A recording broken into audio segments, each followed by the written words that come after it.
যাই ঘটুক সব ক্ষেত্রেই আমি তোমার পাশে থাকবো। সো যাই ঘটুক সব ক্ষেত্রেই আমি তোমার পাশে থাকবো। রত্না যাই ঘটুক সব ক্ষেত্রেই আমার উপদেশ বা আমার অনুমতি না নিয়ে কাজ করে না। যাই ঘটুক সব ক্ষেত্রেই আমার উপদেশ কি তার মেনে চলা উচিত নয়? যাই ঘটুক সব ক্ষেত্রেই আমার কথা তোমাকে শুনতেই হবে। যাই ঘটুক সব ক্ষেত্রেই তোমাকে এটা করা উচিত, তোমাকে ওটা করা উচিত নয়, তুমি এটা করো, তুমি এটা করো না, তোমাকে এটা করতেই হবে।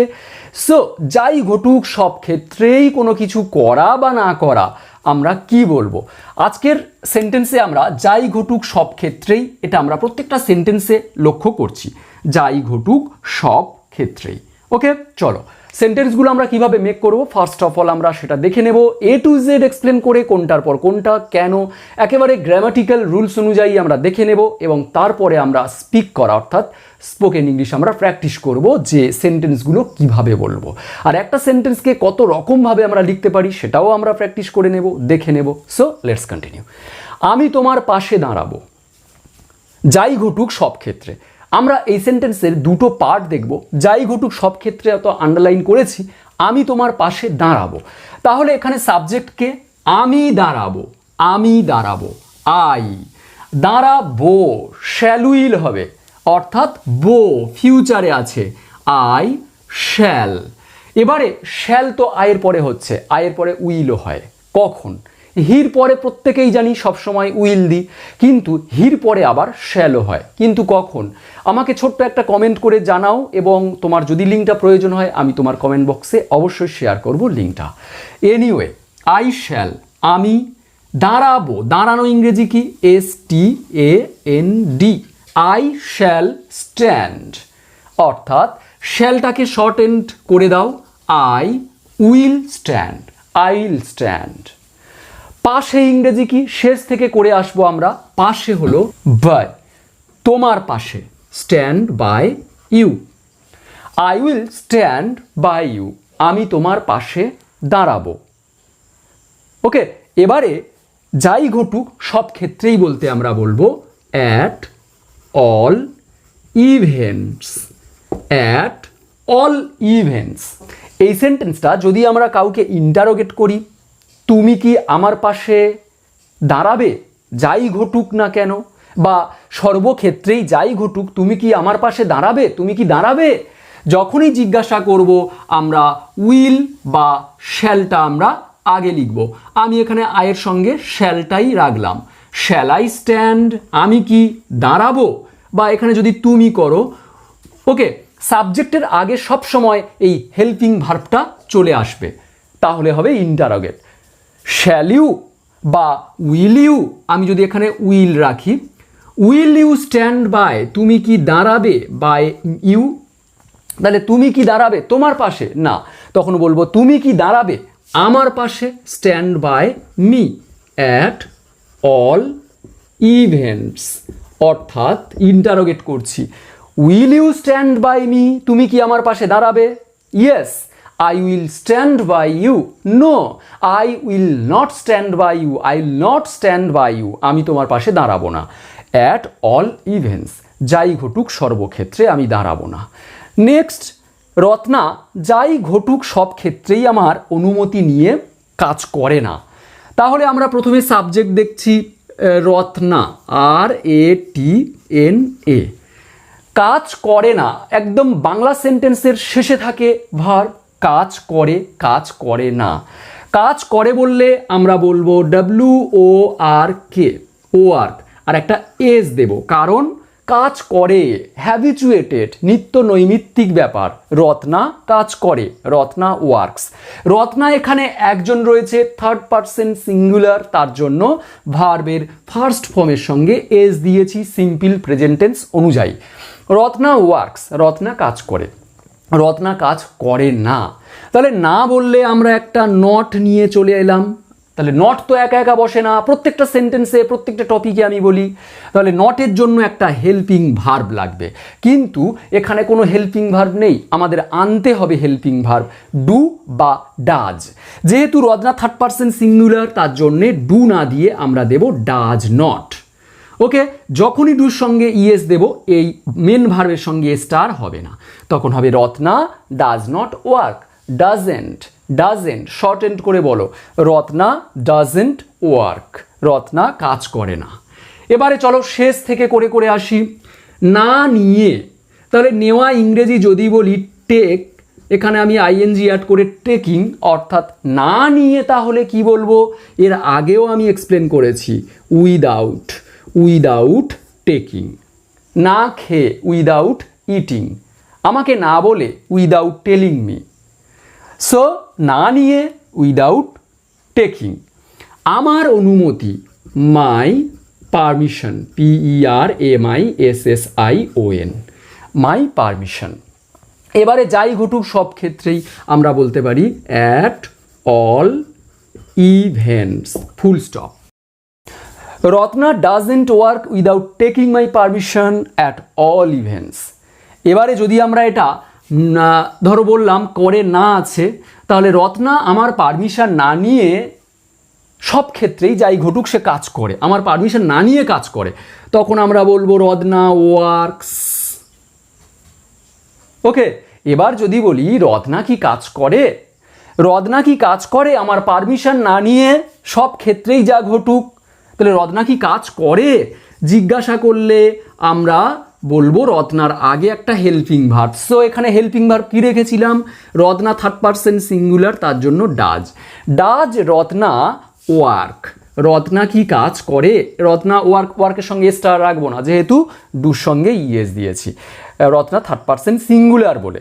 ডাজ রত্না ওয়ার্ক, তারপরে এটা without taking my permission at all events বলে ইন্টারোগেটিভ মার্ক। সো রত্না কি কাজ করে আমার পারমিশন না নিয়ে সব ক্ষেত্রেই যা ঘটুক, ইয়েস হ্যাঁ Ratna works, no Ratna doesn't work. তাহলে এইভাবে আমরা যখন কোনো সেন্টেন্স আমরা মেক করব একেবারেই তার negative interrogative A to Z জেনে সেটাও প্র্যাকটিস করে নেব। রত্না কাজ করে, রত্না ওয়ার্কস, রত্না কাজ করে না, রত্না ডাজেন্ট ওয়ার্ক। রত্না কি কাজ করে, ডাজ রত্না ওয়ার্ক। ওকে, যাই ঘটুক সব ক্ষেত্রেই আমার উপদেশ কি তার মেনে চলা উচিত নয়, এই সেন্টেন্সটা একটু দেখো অ্যাটেন্টিভলি। আমার উপদেশ তার কি মেনে চলা উচিত নয়, এটা আমি জিজ্ঞাসা করছি। তো জিজ্ঞাসা না করে ফার্স্ট আমি যদি এটা লিখি, আমার উপদেশ তার মেনে চলা উচিত, সাপোজ আমি বললাম উচিত, ঠিক আছে, তখন আমি কি বলবো, কার উচিত, তার। আমি বলবো হি বা শি, যে কোনো একটা বলবো, যদি ফিমেল বা মেল ক্যারেক্টার ধরি, তার উচিত, তাহলে he should, SHOULD, he should, মেনে চলা, OBEY, ওবে, মাই অ্যাডভাইস, ADVICE, এটা CE অ্যাডভাইস, এটা হলো উপদেশ, নাউন, নাম বোঝাচ্ছে। আর যখনই বলবো ADVISE তখন হয়ে যাবে অ্যাডভাইস দেওয়া, অর্থাৎ উপদেশ দেওয়া। তাহলে আমরা এখানে উপদেশ রাখবো নাউনে। He should obey my advice at all events.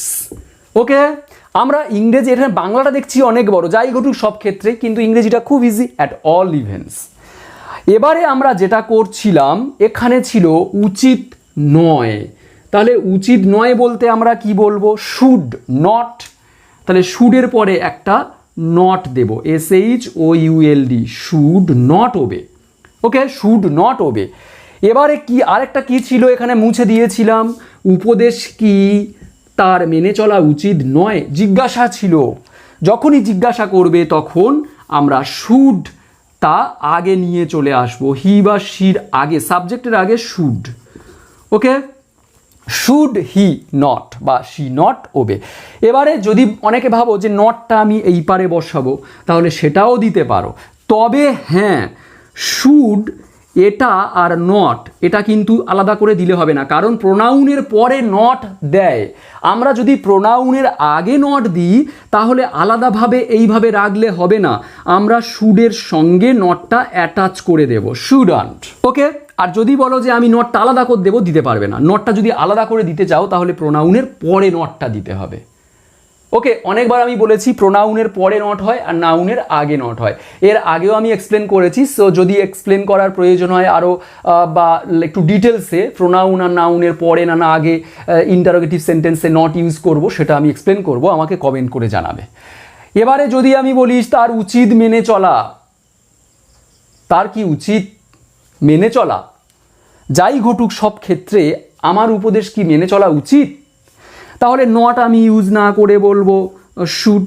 চলো এবারে যদি একটা সেন্টেন্স বলছি, দেখো ইউ আর অ্যাডভাইজড, ইউ আর অ্যাডভাইজড, তোমাকে উপদেশ দেওয়া হয়েছে, টু ওবে মাই অ্যাডভাইস, তোমাকে উপদেশ দেওয়া হয়েছে আমার অ্যাডভাইস মান্য করো বা মেনে চলো, অ্যাট অল ইভেন্টস, সর্বক্ষেত্রেই যাই ঘটুক।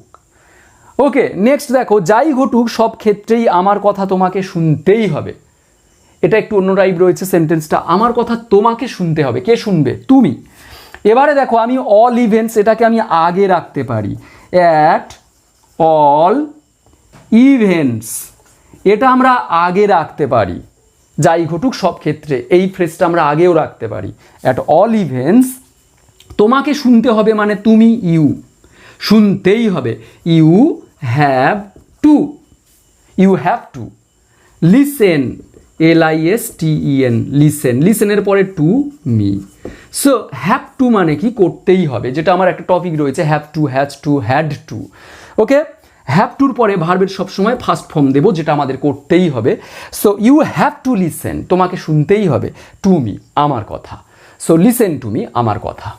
সো আমরা এইভাবে প্র্যাকটিস করব, I will stand by you at all events, সব ক্ষেত্রেই আমি তোমার পাশে থাকবো বা দাঁড়াবো, will you stand by me, তুমি কি আমার পাশে দাঁড়াবে, অ্যাট অল ইভেন্টস সব ক্ষেত্রেই, no I will not stand by you at all events, আমি তোমার পাশে দাঁড়াবো না সব ক্ষেত্রে, এইভাবে প্র্যাকটিস করব। Ratna works without taking my permission, Ratna কাজ করে আমার পারমিশন না নিয়ে, অ্যাট অল ইভেন্টস সর্বদা সব ক্ষেত্রেই। তারপরে আছে ডাজ রত্না ওয়ার্ক, রত্না কি কাজ করে without taking my permission at all events, অর্থাৎ যাই ঘটুক সব ক্ষেত্রেই রত্না কি আমার পারমিশন নিয়ে কাজ করে। শুডন্ট হি ওবে মাই অ্যাডভাইস, তার কি উচিত নয় আমার উপদেশ পালন করা বা মেনে চলা, অ্যাট অল ইভেন্টস যাই ঘটুক সর্বক্ষেত্রেই। You are advice to obey my advice, you are advice to obey my advice, এখানে দেখো অ্যাডভাইস, এখানে অ্যাডভাইসটা রয়েছে ভার্ব, অর্থাৎ সেকেন্ড থার্ড ফর্ম আছে, এখানে দেখো অ্যাডভাইসের থার্ড ফর্ম আর তারপরে থার্ড ফর্ম, তার মানে প্যাসিভে আছে, তোমাকে উপদেশ দেওয়া হয়েছে কারোর দ্বারায়, সো এটা হলো SED। আর এই অ্যাডভাইসের সি এটা রয়েছে একটা নাউনে, সো ইউ আর অ্যাডভাইসড তোমাকে উপদেশ করা হয়েছে, টু ওবে মান্য করতে, মাই অ্যাডভাইস আমার উপদেশ, অ্যাট অল ইভেন্টস। সো এই সেন্টেন্সটা একটু দুটো অ্যাডভাইস রয়েছে না একটা সেন্টেন্সের মধ্যে দেখা যাচ্ছে, তোমরা এখানে এই অ্যাডভাইসটা না রেখে তোমরা বলতে পারো যে মাই ইনস্ট্রাকশনস বা মাই অর্ডার্স, তোমাকে আদেশ, তোমাকে উপদেশ করা হয়েছে টু ওবে মাই অর্ডার্স আমার অর্ডার মান্য করতে, মাই ইনস্ট্রাকশনস আমার ইনস্ট্রাকশনস মান্য করতে, অ্যাট অল ইভেন্টস এটাও বলতে পারো। অ্যাট অল ইভেন্টস এটা আমরা প্রথমেও রাখতে পারি, এই যে অ্যাট অল ইভেন্টস এগুলো আমরা প্রথমে রাখতে পারি, রেখে বলতে পারি you have to listen to me, তোমাকে আমার কথা শুনতেই হবে যাই ঘটুক সব ক্ষেত্রে, এটা আমরা ফার্স্ট রাখতে পারি। সো এই পর্যন্ত আমি টপিকটা রাখলাম, আর কেমন হয়েছে আমি অবশ্যই প্রত্যেকের মতামত চাই, ছোট্ট একটা লাইক করে দিলেই হবে। সো লেটস কন্টিনিউ, নেক্সট ক্লাসে আবারও দেখা হবে, till then live, okay bye by.